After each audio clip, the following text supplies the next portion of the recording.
Hey everybody, I have a 5-minute sermon recap for you from February 12th. We're talking through the Sermon on the Mount. That's Matthew 5, 6, and 7. Very concise layout of practical teachings from Jesus. It's how you actually follow Jesus. And we're just kind of slow walking that through. And this is such a toxic environment.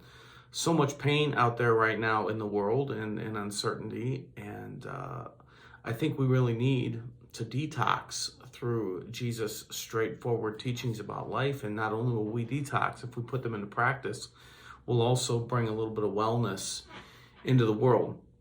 So on the 12th, I talked through the part in Matthew 5, very famous, where Jesus says, "You are the salt of the earth and the light of the world." But the whole sermon hinged around a quote from an author named David Hoskins. So there's the John 3:16 in the gospel. Most people have heard, "For God so loved the world that he gave his one and only son, that whoever believes in him will not perish but have eternal life." But then it goes on to John 3:17, just as powerful. "For God did not send his son into the world to condemn the world, but to save the world through him." And then the quote is David Hoskins. Love the quote. "If God did not send his son into the world to condemn the world, I doubt he sent you." And so you couple that with the Sermon on the Mount teaching you are the salt of the earth. If salt loses its saltiness, it's not good for anything except to be thrown out and trampled. In the same way, you're the light of the world. And a city on a hill can't be hidden because of the lights. And he says you don't light a lamp and put it under a bowl. You put it on a stand to give light to the whole house. And he says in the same way, let your light shine before men and women, people, so that they can see your good deeds and glorify God. And I spent time talking through, going back to the Hoskins quote. Christians are supposed to, like, the brand is supposed to be love, but we're seen as pretty judgmental and angry lately.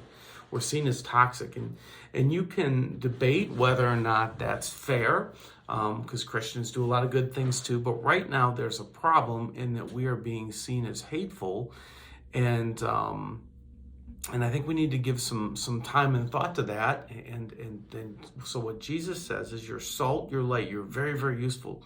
You're needed in the world. But to back that up, or to put that into practice, he said, let your light shine that they may see your good deeds and glorify God. So it doesn't say hear, he says see.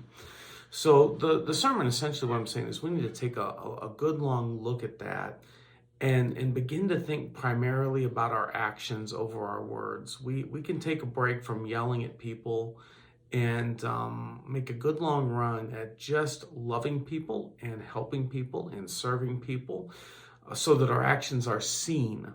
What the world needs right now, and what we need to be about as followers of Jesus, is to be seen. We need to do things, loving things that are seen, to regain our reputation as people who love, as salt and light. Now, yes, there are times, if you're going to be light of the world, there are times where you need to show things, like, you shine a light out into the woods and show a camper, hey, I think there's a bear over there, right? But we need to really balance that with works and love, because we're doing a lot of talking and yelling, and not as much just unconditional love, serve.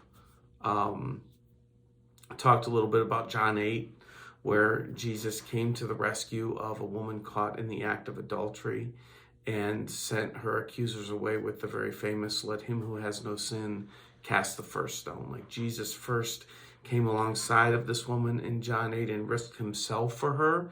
And only after that did he speak words of correction, where he said, "Now leave your life of sin." After he had risked himself for her, showed her love and kindness, then he was in the position to speak truth into her life. And so we need to go a long way in leading with our actions for people to see. So that's my February 12th sermon in a 5-minute nutshell. And you can catch the whole thing on the Polaris app if you go to the listen button or the sermons button you'll find the audio of the whole sermon. For now, that's the 5-minute recap. Have a good week, everybody.